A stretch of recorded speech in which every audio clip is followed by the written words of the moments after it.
जय महाराष्ट्र मित्रांनो, आज आपण घेऊन आलो आहोत पोलीस भरतीचे अतिमहत्त्वाचे 25 प्रश्न. तुम्हाला टार्गेट आहे 20+. तर चला बघू तुमची तयारी किती आहे. आजचा पहिला प्रश्न आहे, गव्यांसाठी प्रसिद्ध असलेले राधानगरी अभयारण्य कोणत्या जिल्ह्यामध्ये आहे? महत्त्वाचा प्रश्न आहे हा. गव्यांसाठी प्रसिद्ध असलेले राधानगरी अभयारण्य कोणत्या जिल्ह्यामध्ये आहे? ऑप्शन तुमच्यासमोर आहेत. कमेंट करून उत्तर द्यायचे आहे आणि सर्वात पूर्ण टेस्ट पूर्ण झाल्यानंतर तुमचा स्कोअर कमेंट करायचा आहे. पहिल्या प्रश्नाचे उत्तर आहे कोल्हापूर. लक्षात घ्या, गव्यांसाठी प्रसिद्ध असलेले राधानगरी अभयारण्य कोणत्या जिल्ह्यामध्ये आहे? तर कोल्हापूर. ऑप्शन 4 आपलं बरोबर उत्तर होईल. पुढचा प्रश्न पाहू. जागतिक जल दिन केव्हा साजरा केला जातो? जागतिक जल दिन केव्हा साजरा केला जातो? महत्त्वाचा प्रश्न.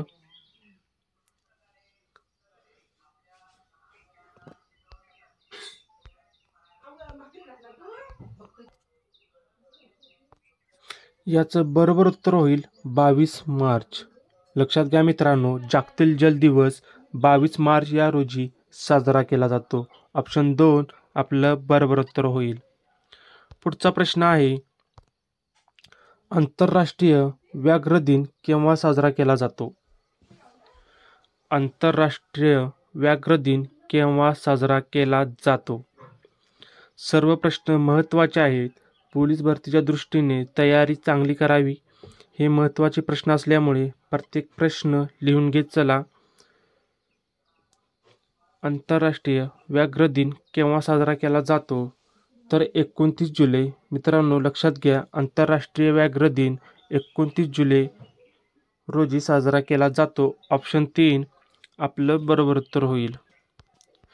पुढचा प्रश्न आहे, महाराष्ट्राचे भरतपूर म्हणून कोणत्या अभयारण्याला ओळखले जाते? महाराष्ट्रातील कोणते असे अभयारण्य आहे ज्यास महाराष्ट्राचे भरतपूर असे ओळख आहे? तुम्हाला सर्व अभयारण्य माहीत असावे. परीक्षेला एक ना एक प्रश्न याबद्दल विचारला जाऊ शकतो आणि जातोच. कोणत्या ना कोणत्या भरतीमध्ये हा प्रश्न असतोच. महाराष्ट्राचे भरतपूर म्हणून ओळखले जाणारे अभयारण्य आहे नांदूर मधमेश्वर. ऑप्शन 2 आपलं बरोबर उत्तर होईल. पुढचा प्रश्न पाहू. नरनाळा पक्षी अभयारण्य कोणत्या जिल्ह्यामध्ये आहे? नरनाळा पक्षी अभयारण्य कोणत्या जिल्ह्यामध्ये आहे? तर अकोला. ऑप्शन 3 आपलं बरोबर उत्तर होईल. प्रश्न आहे, खालीलपैकी कोणते कलम आणीबाणीच्या काळात निलंबित करता येत नाही? तुमच्यासाठी महत्त्वाचा प्रश्न आहे हा. खालीलपैकी कोणते कलम आणीबाणीच्या काळात निलंबित करता येत नाही? याचं बरोबर उत्तर होईल ऑप्शन क्रमांक 3 कलम 21. खालीलपैकी जे कलम 21 आहे ते आणीबाणीच्या काळात निलंबित करता येत नाही. ऑप्शन 3 आपलं बरोबर उत्तर होईल. पुढचा प्रश्न आहे, खालीलपैकी कोणत्या कलमात 6 ते 14 वयोगटातील सर्व मुलांसाठी मोफत व सक्तीच्या शिक्षणाची तरतूद केली आहे? मित्रांनो महत्त्वाचा प्रश्न आहे हा. राज्यघटनेमधील सर्व कलम तुम्हाला माहीत असावे.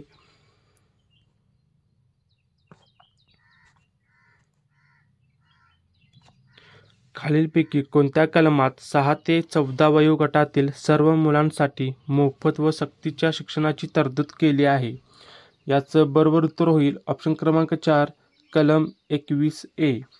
लक्षात घ्या मित्रांनो, कलम 21 हे मुलांच्या मोफत व सक्तीच्या शिक्षणाची तरतूद केली आहे. ऑप्शन 4 आपलं बरोबर उत्तर होईल. पुढचा प्रश्न आहे, भारतीय राज्यघटनेमध्ये किती मूलभूत कर्तव्य समाविष्ट आहेत? आपली जी राज्यघटना आहे त्यामध्ये मूलभूत कर्तव्य किती समाविष्ट आहेत हे सांगा. ऑप्शन तुमच्या समोर. याचं बरोबर उत्तर होईल ऑप्शन क्रमांक 4. मूलभूत कर्तव्य 11 समाविष्ट आहेत. राज्यघटनेमध्ये 11 मूलभूत कर्तव्य समाविष्ट आहेत. ऑप्शन क्रमांक 4 आपलं बरोबर उत्तर होईल. पुढचा प्रश्न पाहू. मूलभूत कर्तव्य कोणत्या भागामध्ये समाविष्ट आहे? मूलभूत कर्तव्य कोणत्या भागामध्ये समाविष्ट आहे? तर मूलभूत कर्तव्याचा भाग आहे ऑप्शन क्रमांक 4 भाग 4A. मूलभूत कर्तव्य भाग 4च्या ए मध्ये समाविष्ट आहे. तुम्हाला मूलभूत कर्तव्याचे कलम सांगायचे आहे. महत्त्वाचा प्रश्न आहे हा. मूलभूत कर्तव्याचे कलम कोणते? कमेंट करून उत्तर सांगा. चला पुढे जाऊ. कोणत्या समितीच्या शिफारशीनुसार मूलभूत कर्तव्यांचा समावेश राज्यघटनेत करण्यात आला? कोणत्या समितीच्या शिफारशीनुसार मूलभूत कर्तव्यांचा समावेश राज्यघटनेत करण्यात आला? याचं बरोबर उत्तर होईल स्वर्णसिंग समिती. ऑप्शन 1 आपलं बरोबर उत्तर होईल. पुढचा प्रश्न पाहू. महाराष्ट्रात किती राष्ट्रीय उद्याने आहेत? IMP प्रश्न आहे हा, लिहून घ्या. मित्रांनो, महाराष्ट्रात किती राष्ट्रीय उद्याने आहेत? तर बरोबर उत्तर होईल 6.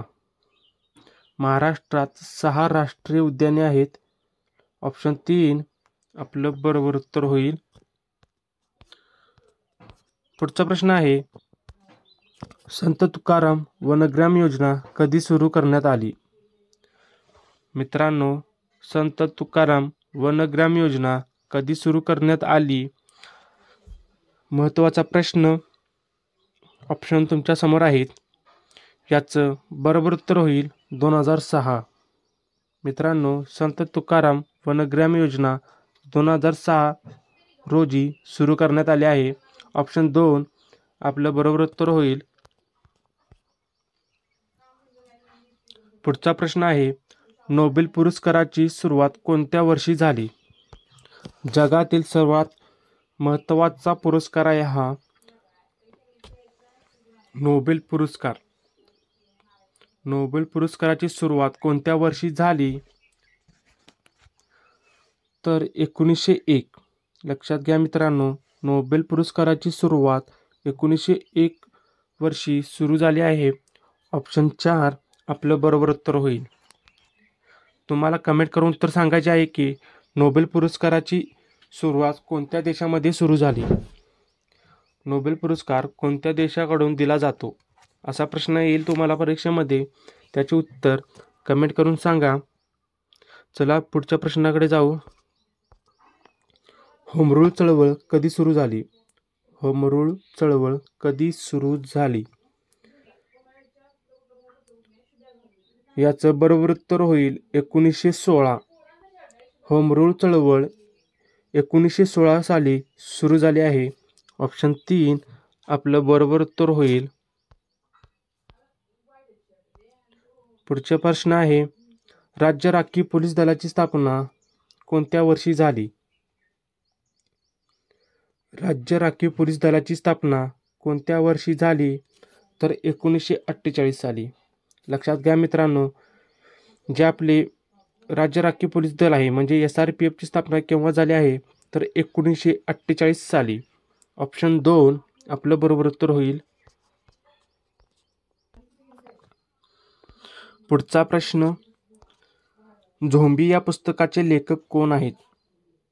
झोंबी या पुस्तकाचे लेखक कोण आहेत? ऑप्शन तुमच्या समोर. महत्त्वाचा प्रश्न. झोंबी या पुस्तकाचे लेखक कोण आहेत? याचं बरोबर उत्तर होईल आनंद यादव. झोंबी या पुस्तकाचे लेखक आनंद यादव आहेत. ऑप्शन 1 आपलं बरोबर उत्तर आहे. पुढचा प्रश्न आहे. मुंबई उच्च न्यायालयाचे मुख्य न्यायाधीश म्हणून कोणाची नियुक्ती झाली?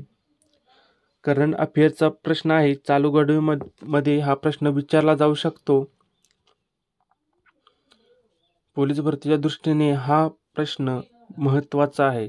खास करून मुंबई पोलीस जिल्ह्याला भरणारे विद्यार्थी जे आहेत त्यांच्यासाठी हा प्रश्न महत्त्वाचा आहे. लक्षात घ्या. मुंबई उच्च न्यायालयाचे मुख्य न्यायाधीश म्हणून कोणाची नियुक्ती झाली? तर ऑप्शन 2 श्री चंद्रशेखर. मुंबई उच्च न्यायालयाचे मुख्य न्यायाधीश म्हणून श्री चंद्रशेखर यांची नियुक्ती झाली आहे. ऑप्शन 2 आपलं बरोबर उत्तर होईल. पुढील प्रश्न आहे ऑपरेशन सिंदूर. मित्रांनो लक्षात घ्या, ऑपरेशन सिंदूर या पुस्तकाचे प्रकाशन कोणाच्या हस्ते करण्यात आले? ऑपरेशन सिंदूर या पुस्तकाचे प्रकाशन कोणाच्या हस्ते करण्यात आले?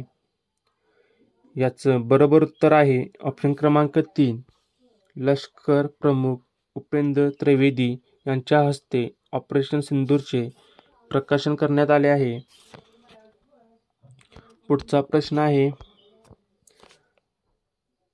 ज्येष्ठ नागरिकांसाठी आयोग स्थापन करणारे भारतातील पहिले राज्य कोणते? ज्येष्ठ नागरिकांसाठी आयोग स्थापन करणारे भारतातील पहिले राज्य कोणते आहे? तर याचं बरोबर उत्तर होईल केरळ. केरळने ज्येष्ठ नागरिकांसाठी आयोग स्थापन केले आहे. ऑप्शन 2 आपलं बरोबर उत्तर होईल. पुढील प्रश्न आहे कोणत्या राज्य सरकारने बॅलेट पेपरवर मतदान करण्याचा निर्णय घेतला आहे? मित्रांनो कोणत्या राज्य सरकारने बॅलेट पेपरवर मतदान करण्याचा निर्णय घेतला आहे? तर कर्नाटक या राज्याने बॅलेट पेपरवर मतदान करण्याचा निर्णय घेतला आहे. ऑप्शन 3 आपलं बरोबर उत्तर होईल. पुढील प्रश्न आहे नेताजी सुभाषचंद्र बोस यांनी दिल्ली चलो ही घोषणा कुठून दिली? नेताजी सुभाषचंद्र बोस यांनी दिल्ली चलो ही घोषणा कुठून दिली आहे? तर सिंगापूर येथून. लक्षात घ्या मित्रांनो, दिल्ली चलोची घोषणा सुभाषचंद्र बोस यांनी दिली आहे आणि ती सिंगापूर या देशातून दिली आहे. पुढील प्रश्न 1908 मध्ये सेवा सदन संस्थेची स्थापना कोणी केली आहे?